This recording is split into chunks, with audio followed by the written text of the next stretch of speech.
खूप ट्रेंडिंग असणारी gents collar कशी बनवायची ते आजच्या व्हिडिओमध्ये मी तुम्हाला दाखवणार आहे. तर हे बघा, सुरुवातीला कॅनव्हास पेपर ना 5 इंच रुंदीचा घ्यायचा आहे आणि लांबी घ्यायची ना ती आपली कॉलर मोजून. आणि माझी कॉलर 17 भरती आहे, तर त्याच्या हाफ करून आहे ना मी तेवढा कॅनव्हास पेपर घेतलेला आहे. आणि हे बघा 3 इंच मार्क केलेलं आहे, जिथं फोल्ड बाजू आहे ना तिथं 3 इंच मार्क केलं आहे. आणि पुढच्या साईडला ना 3 इंचावरून पुढे गोलाकार असा शेप दिला आहे आणि वरती ना 2.5 इंच ठेवलेलं आहे.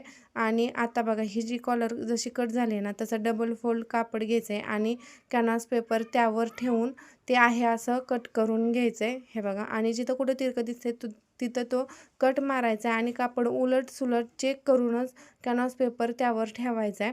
आणि हलू नाही म्हणून ना पिनाने व्यवस्थित सेट करून घ्यायचं आहे. हे बघा, पिना लावल्या म्हणजे कापड हलणार नाही. आणि ही कॉलर सेट करत असताना ना इस्त्रीची सुद्धा गरज लागत नाही. तुम्ही पाहू शकता मी इस्त्रीचा सुद्धा वापर करत नाही आहे. आणि हळूहळू अशी टिप मारून घ्यायचे.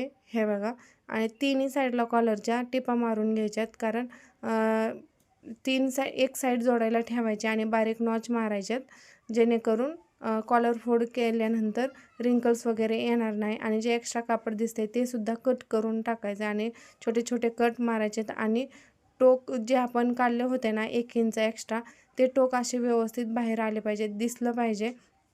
आणि हे बघा, हे टोक मी आपल्याला ज्याने आपण हे टोक काढू शकतो त्या साहाय्याने आपण टोक काढू शकता.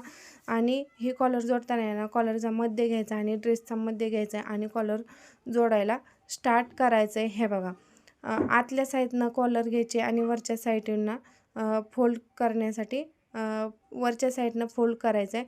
तर अशा पद्धतीनं छान आणि खूप उठावून दिसणारी ट्रेंडिंग आहे ही जेंट्स कॉलर. व्हिडिओ आवडल्यास लाईक शेअर नक्की करा आणि कमेंट करायला अजिबात विसरू नका. चलो बाय.